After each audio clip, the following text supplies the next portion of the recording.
TGT 2016 का पता है कि आज जो है 1 सितंबर 2025 को फैसला था। अभी हम हाई कोर्ट से ही आपका वीडियो बना रहे हैं। हाई कोर्ट में देखिए कि हाई कोर्ट में ही है, प्रेजेंट है।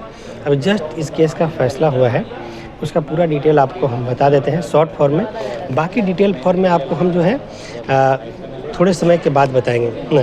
अभी आपको जो है थोड़े शॉर्ट फॉर्म में बताते हैं कि ये समझ लीजिए कि एक जज जो है एस.एन. पाठक सर जो जज हैं, उनके निगरानी में एक कमीशन गठित हुआ है। फैसले का सार समझिएगा कि क्या है। एक कमीशन गठित हुआ है और कमीशन के पास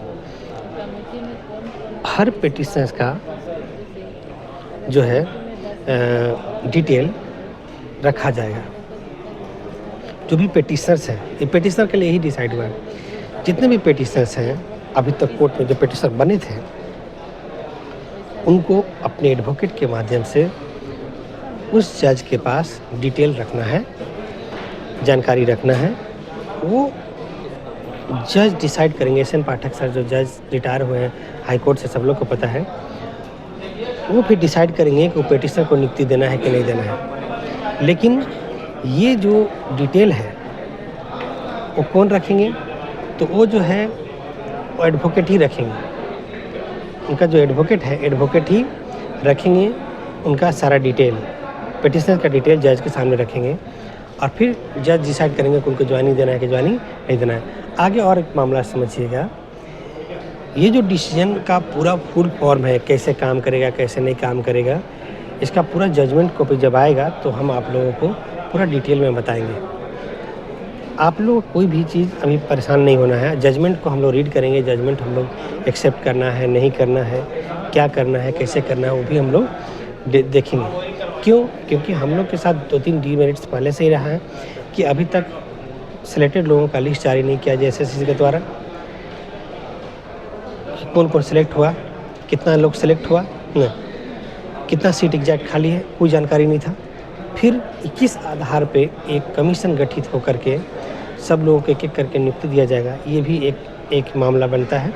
लेकिन फिर भी जो यहाँ से डिसाइड हुआ है कोर्ट से कि हर पिटीशनर्स का जानकारी एक-एक करके जो है रखा जाएगा जज के पास और फिर वो जज डिसाइड करेंगे उनकी नियुक्ति वगैरह। ऐसे समझ लीजिएगा कि जज के पास आपका एडवोकेट आपके डिटेल रखे, फिर जज डिसाइड किए कि उनको जो है नियुक्ति देना है कि नहीं देना है, और वो एक जजमेंट कॉपी ही होगा जो कि जज के पास लेके जाना होगा आपको कि आपका भाई नियुक्ति के लिए वहाँ से आदेश हुआ, आपका नियुक्ति हो जाएगा इस तरह से। हाँ, इस फैसले में एक बात और बता रहे हैं कि बहुत सारा एडवोकेट जो है वो सपोर्टिव नहीं है, पिटीशनर्स के सपोर्टिव नहीं है। वो बाय मिस्टेक उससे पिटीशनर्स बन गए थे, लेकिन वो पिटीशनर उस एडवोकेट से नहीं बनना चाहिए था उनको, लेकिन फिर बन गए।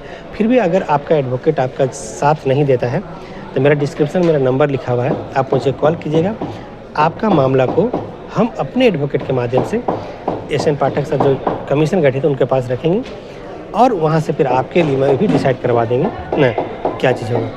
लेकिन फिर भी अगर सभी पिटीशनर्स को नहीं मिलता है जजमेंट से खुश नहीं है ना, तो उनके लिए रास्ता रहेगा कि अगला बेंच पे उनका फाइल होगा, सुप्रीम कोर्ट तक मामला जाएगा।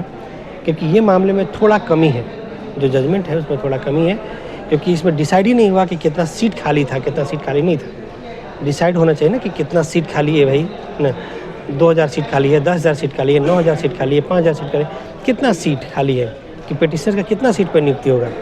या डायरेक्ट सिर्फ ये कह देना कि जो है पिटीशनर जाएंगे फिर वहाँ से केक का ऑर्डर होगा, ठीक है, ये भी ऑर्डर मानते देते हैं, लेकिन आप सीट तो डिसाइड करते हैं। पिटीशनर की संख्या से पिटीशनर जितना सभी पिटीशनर है सीट तो डिसाइड करते हैं कि हाँ भाई 5,000 सीट खाली है, 10,000 सीट खाली है, फिर उस सीट के ऊपर नियुक्ति होता। फिर भी ये हम लोग जो भी डिसीजन हुआ है पिटीशनर के फेवर में ही है, पिटीशनर का पूरा अगेंस्ट नहीं है, फिर भी हम लोग इसको डिसाइड करेंगे और इसको मामले को आगे रखेंगे और जो भी फैसले का कॉपी आएगा उसको देखेंगे। और सभी पिटीशनर जो मेरे थ्रू पिटीशनर है वो भी, जो अन्य के थ्रू पिटीशनर है वो भी बिल्कुल हड़बड़ाए नहीं।